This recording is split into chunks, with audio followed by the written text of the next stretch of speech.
رب زدني علما رب زدني علما. السلام علیکم ورحمۃ اللہ وبرکاتہ. ان الحمد للہ رب العالمین والصلاة والسلام علی اشرف الانبیاء والمرسلین محمد وعلی آلہ واصحابہ اجمعین ومن تبعہم بإحسان الی یوم الدین. اما بعد، اسٹیج پہ تشریف فرما بہت ہی موقر اور محترم شخصیت جناب مولانا شکیل احمد صاحب سنابلی حفظہ اللہ، وکیل جامعہ اسلامیہ سنابل، اور معہد علی بن ابی طالب کو بام عروج پر پہنچانے کے لیے ہمارے مقامی ذمہ دار ایڈوائزر برادر مکرم جناب شاہد نسیم صاحب حفظہ اللہ، اور اکثر مجلسوں میں ہمارے ساتھ رہنے والے سیاسی اور سماجی شخصیت جناب وسیم حیدر صاحب حفظہ اللہ، معہد علی بن ابی طالب کے عمید اور صدر مدرس حضرت الشیخ جناب مولانا طفیل احمد سراجی صاحب حفظہ اللہ، اس شمرستانی علم و فن کے اساتذہ کرام، بہت ہی موقر اور محترم اساتذہ کرام، عزیز طلبہ. یہ پروگرام جو 3 دن سے چل رہا ہے، دوسری نشست میں غالباً میں تھا حکم کی حیثیت سے. اس دن جو میرا تاثر تھا اور بہت ہی خوش آئند تاثر تھا، اس میں آج اضافہ ہوا ہے الحمدللہ. اور اس وقت بھی دل سے دعا نکلی تھی اس ادارے کے بانی اور مؤسس ہم سب کے محترم اور بزرگ فضیلت الشیخ جناب مولانا عبدالحمید رحمانی رحمہ اللہ رحمۃ الواسعہ کے لیے. اللہ ان کی خدمات کو شرف قبول بخشے، اور ان کے خلف صدق برادر عزیز جناب مولانا محمد رحمانی صاحب حفظہ اللہ، اللہ ان کی کاوشوں کو قبول فرمائے. یقین جانیے تاثرات جو کچھ آئے ہیں، میں ان میں کچھ اضافہ نہیں کرنے جا رہا ہوں. طلبہ کی تقاریر سن کر کے مختلف زبان میں جو احساس ہوا ہے، اور جو پہلا تاثر میں نے لیا ہے، انشاءاللہ یہ ہمارے عزیز طلبہ جب میدان خطابت میں اتریں گے تو اسی رنگ و آہنگ کے ساتھ، بلکہ اس سے اور بڑھ کر کے اتریں گے انشاءاللہ. ایک بات میں عرض کروں، اور میں اکثر کہتا ہوں، میں نے اپنے بیٹوں سے بھی کہا جو اس میدان میں ہیں، کہ ہمیشہ جو اسلوب خطابت ہے وہ نبی اکرم محمد رسول اللہ صلی اللہ علیہ وسلم کا ہونا چاہیے. وہی ہمارے رہنما ہیں، وہی ہمارے آئیڈیل ہیں، اور وہی ہمارے لیے اسوہ ہیں. تو کسی بھی زندگی کے کسی بھی میدان میں، اور خصوصیت کے ساتھ علم کے میدان میں، ہمیں جس عظیم شخصیت کو آئیڈیل بنانا ہے وہ امام اعظم امام کائنات محمد رسول اللہ صلی اللہ علیہ وسلم کی ذات گرامی ہونی چاہیے. آپ صلی اللہ علیہ وسلم کا جو خطاب ہوتا تھا، صحیح مسلم کی روایت میں دیکھیں، حضرت جابر بن عبداللہ رضی اللہ تعالیٰ عنہ، ان کی روایت ہے کہ جب نبی اکرم محمد صلی اللہ علیہ وسلم خطاب فرماتے تھے، علی صوتہ، بلند آہنگ کے ساتھ، بہت ہی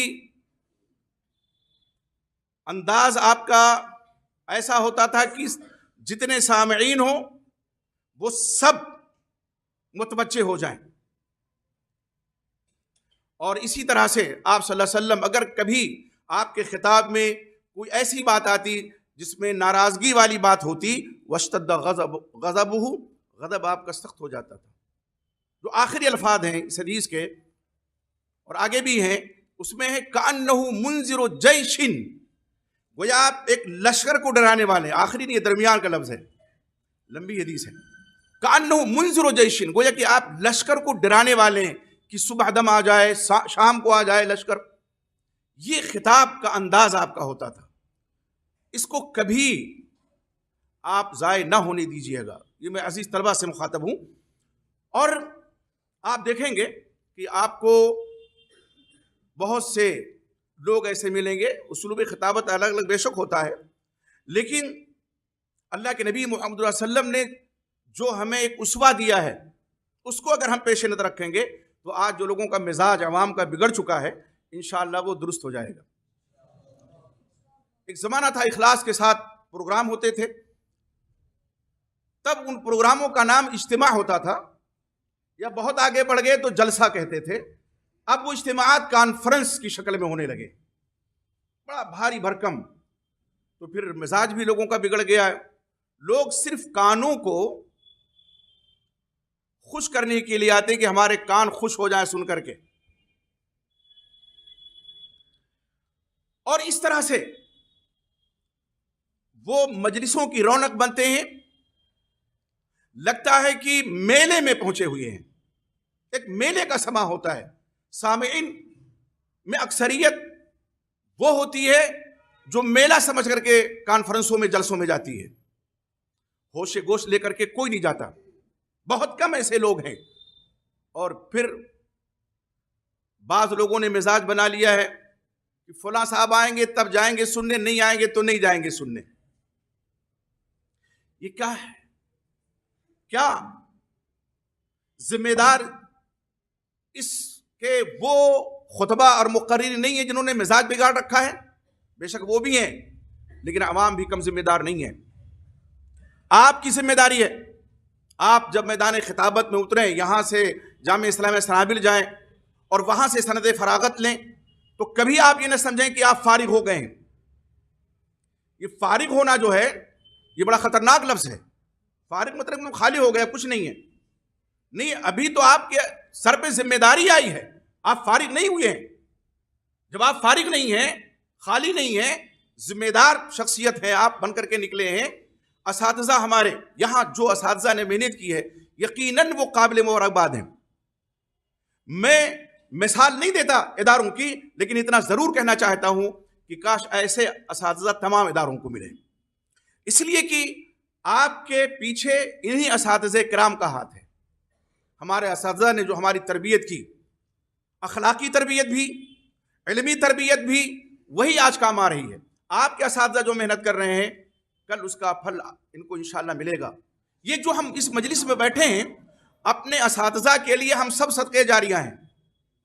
یہ ادارہ رحمان رحم اللہ کے لیے صدقے جاریہ ہیں. ہمارے شاہد بھائی بیٹھے ہوئے ہیں اور بھی جو ذمہ داران ہیں یا جتنے بھی تعاون کرنے والے لوگ ہیں ادارے کو, سب کے لیے صدقے جاریہ ہے. اور آپ اور ہم اپنے اساتذہ کے لیے صدقے جاریہ ہیں. اور یہ ایسا صدقے جاریہ ہے کہ جس کا سلسلہ قیامت کی صبح تک چلتا رہے گا, ختم نہیں ہو سکتا ہے انشاءاللہ. ایک بات میں عرض کروں, خطابت کے میدان میں جب آئیں تو مطالعہ آپ کا بڑا وسیع ہونا چاہیے. ابھی تمثیلی مشاعرے کا حوالہ دیا گیا. یقیناً یہ تمثیلی مشاعرہ بڑا کامیاب تھا, اس میں کوئی دو رائے نہیں ہے. اور جس بچے نے ابھی نقل اتاری ہے, کن کی, وہ اشعر صاحب کوئی ہیں, اقبال اشعر صاحب, بہت اچھا لگا, لیکن یہ شاعری کی حد تک رکھیے اس کو. آپ جب خطابت کے میدان میں آئیں تو اللہ کے واسطے کسی کی نقالی نہ کیجیے گا, ورنہ یہ جو آپ کا ضمیر ہے نا یہ اندر سے بجھا بجھا محسوس کرے گا اپنے آپ کو. عوام کو آپ خوش کر لے جائیں گے, ان کے کانوں کو آپ کی خطابت ضرور بھلی لگے گی, لیکن یقین جانیے اپنے آپ کو مار کر کے کسی کو خوش کرنا یہ اچھی بات نہیں ہے, خوش آئند نہیں ہے. ہر آدمی کا آہنگ الگ ہوتا ہے, رنگ الگ ہوتا ہے, تو اپنے انداز میں خطابت آپ کیجئے نا. کیوں نقالی آپ کریں کسی کی؟ کبھی بھی ایک لمحے کے ہزار میں حصے میں نہ سوچئے گا کہ ہمیں فلاں کی نقالی کرنی ہے, اس لیے کہ فلاں صاحب جب بولتے ہیں تو ایک بھیڑ اکٹھا ہو جاتی ہے. وَقَلِيلٌ مِّنْ عِبَادِيَ الشَّكُورُ, اللہ نے فرمایا. فالوور آپ کو کم ملیں گے, اس کی فکر کبھی نہ کیجئے گا. اللہ کو راضی کرنا ہے ہمیں, دین کی ہمیں خدمت کرنی ہے, اور میدان خطابت میں اترنا ہے تو اسی رنگ و آہنگ کے ساتھ جو صحابہ کرام کا تر امتیاز تھا. میں کسی پر تبصرہ نہیں کرتا اور نہ اس کو درست سمجھتا ہوں, لیکن جہاں تک میں آپ کو پہنچانا چاہتا ہوں شاید آپ پہنچ گئے ہوں گے، اور شاید نہیں یقیناً آپ پہنچ گئے ہوں گے۔ ہمارے بیٹے ہیں مولانا فرید الدین فیضی، ابتدا میں انہوں نے کسی کا رنگ اپنایا، میں نے بہت سختی سے ان کو منع کیا، ہم نے کہا نہیں، جو تمہارا اپنا اسلوب ہے اس کو تم پیش کرو، اور الحمدللہ اچھے خطیب ہیں آج۔ تو میرے کہنے کا مقصد یہ ہے کہ مطالعہ کر کے آپ آئیں۔ اس وقت آپ کو ایک چیلنج نہیں، کئی چیلنجوں کا سامنا کرنا پڑے گا۔ کہتے ہیں بردست کا فتنہ ہے، فلاں کا فتنہ ہے، یہ فتنہ ہے۔ ان فتنوں کو ختم کون کرے گا؟ آپ کریں گے، آپ جیسے لوگ کریں گے انشاءاللہ۔ لوگ کیا ہیں؟ مطالعہ کرتے نہیں، عربی ادب سے واقف نہیں ہوتے، اردو زبان بھی اتنی نہیں آتی جتنی آنی چاہیے، کتابوں سے وہ علم لیتے ہیں، اور کتابوں سے علم لینے والا عالم نہیں ہوتا ہے، معاف کیجیے گا۔ ایک اپنے آپ کو کہتا ہے کہ میں کتابی ہوں، میں علمی ہوں، تو کتابی تو ہے لیکن علمی نہیں ہے۔ وہ کتابی بے شک ہے، اور کتاب کے تعلق سے آپ دیکھیں حضرت عبداللہ ابن مسعود رضی اللہ تعالیٰ عنہ وہ کیا فرماتے ہیں کہ لا یزال الناس بخیر ما اخذوا العلم عن اکابرہم وعلمائہم وامنائہم، کہ لوگ برابر خیر میں رہیں گے جب تک علم کو کس سے لیں گے؟ اپنے اکابرین سے لیں گے، جو کتاب و سنت کا گہرا علم رکھتے ہیں ان سے لیں گے، علماء سے لیں گے، امانت دار جو علم کے امین ہیں ان سے لیں گے۔ وَإِذَا أَخَذُوا الْعِلْمَ مِنْ صِغَارِهِمْ وَشِرَارِهِمْ هَلَكُوا، اور جب علم لینے لگیں گے لوگ چھوٹے لوگوں سے، اس کی تفسیر بعض محدثین نے کی ہے کہ بدعتیوں سے، اہل بدعت سے، لیکن صغار میں سبھی آ جاتے ہیں جن کے پاس کم علم ہے، یا جو کتابی ہیں، یا شرار سے لیں گے علم، ہلکو ہلاک ہو جائیں گے۔ ہم میں سے کون ہے جو اپنے آپ کو ہلاک کرنا چاہتا ہے؟ کوئی نہیں چاہتا، لیکن عوام کا انعام مشہور ہے نا، اس کی تفصیل میں جانے کی ضرورت نہیں ہے۔ بہت سے، ایک کتابی کا میں حوالہ دیتا ہوں، علامہ محمد امان جامی نے اپنے خطاب میں اس کا ذکر کیا۔ ایک کتاب ہے فتح الرحمان، طب و حکمت کی مشہور کتاب ہے، اور اس سے بہت سے لوگ طب و حکمت میں مدد لیتے ہیں۔ آپ نے حدیث پڑھی ہوگی، ہمارے جو طلبہ حدیث پڑھتے ہیں، اللہ کے نبی محمد رسول اللہ صلی اللہ علیہ وسلم نے فرمایا الحبۃ السوداء شفاء لکل داء الا السام۔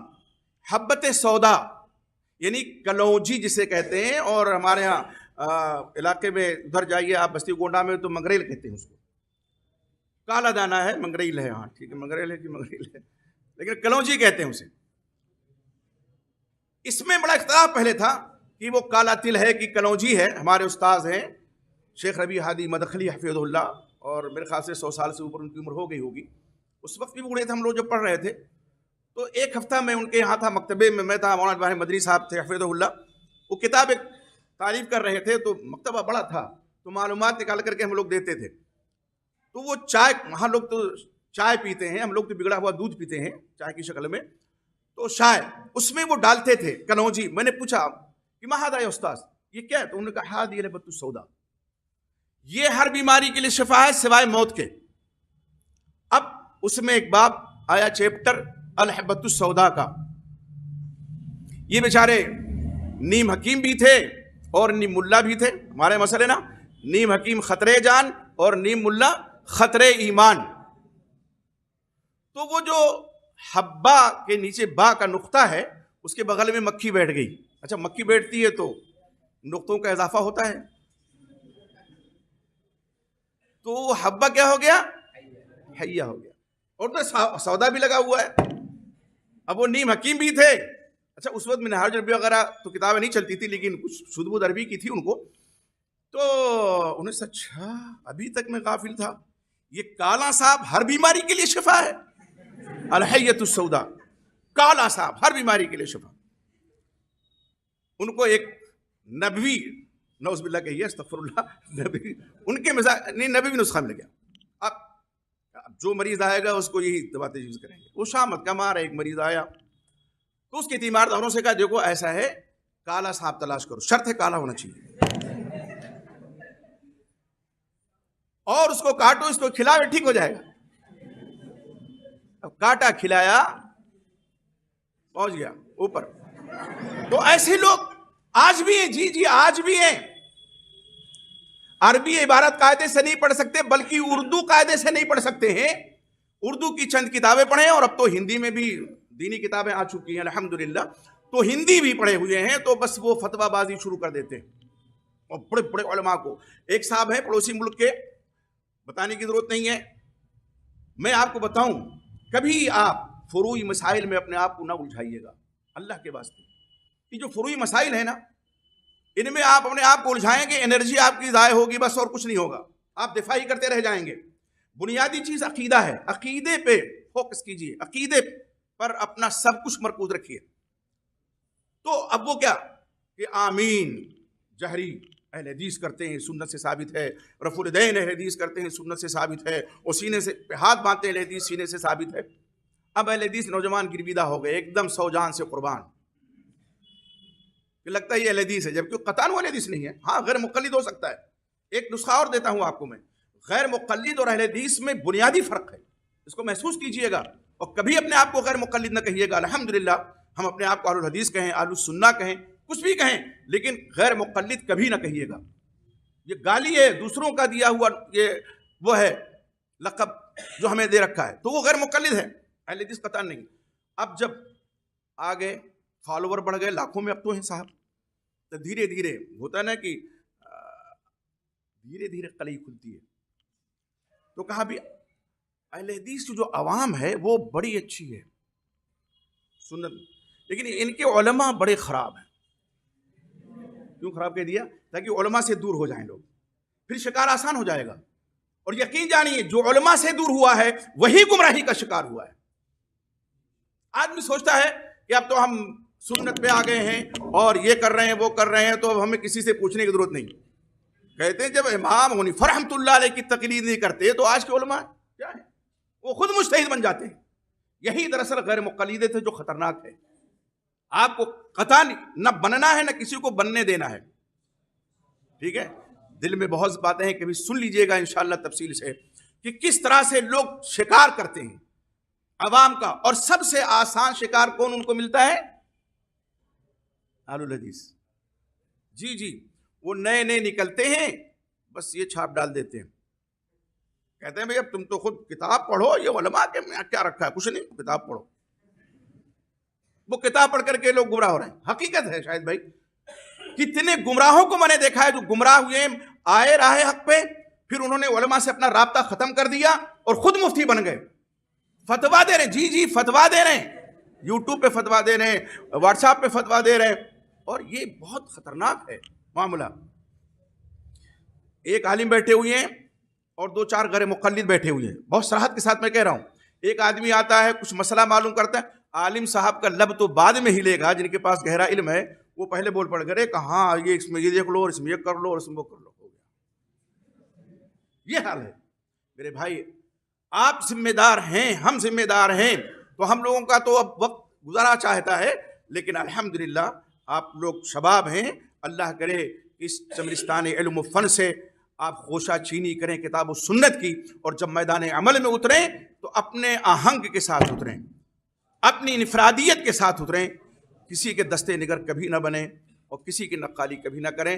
بس یہ چند باتیں تھیں ارتجالاً جو میں نے کہہ دی ہیں. اللہ سے دعا ہے کہ اللہ تعالیٰ اس ادارے کو تا قیامت قائم اور دائم رکھے، اور جتنے ادارے اس پردے گیتی پہ ہیں اللہ تعالیٰ ان تمام دینی اداروں کی حفاظت فرمائے، ہم سب کا محافظ ہو. اللہ کرے کہ آپ لوگوں میں سے بہت اچھے خطیب بن کر کے لوگ نکلیں. اور ایک بات میں کہوں جو آپ نے بھی کہا اور ہمارے بھائی کسی نے کہا، جن کا نمبر نہیں آیا ہے انشاءاللہ وہی اول نمبر کبھی ہو سکتا آ جائے ان کا. ٹھیک ہے، ہاں بالکل بالکل بالکل. بعض دفعہ ایسا ہوتا ہے کسی کا نمبر آتا ہے تو پھر وہ زام میں اچھا ہم چنی دیگرے نیست، وہ پیچھے ہو جاتے ہیں، اور جو پیچھے رہتے ہیں وہ پھر آگے بڑھ جاتے ہیں. اس لیے کبھی آپ مایوس نہ ہوں. نمبر تو ایک پرتکریا جسے کہتے ہیں نا وہ ہے. اللہ سے دعا ہے کہ اللہ تعالیٰ اس چمن کو ہمیشہ شاد و آباد رکھے، ہماری سب کی حفاظت فرمائے. اور یہ وطن عزیز جو ہمارا ہے اس سے ہمیں فطری محبت ہے. اس وطن عزیز میں اللہ تعالیٰ ہمیں محفوظ فرمائے، ہماری جان ہمارے مال کی حفاظت فرمائے، ہماری عزت و آبرو کی حفاظت فرمائے، اور تمام مدارس، تمام مساجد اور تمام مذاہب کے لوگ مل کر کے آپس میں رہیں. اللہ سے یہ دعا ہے. آمین. السلام علیکم.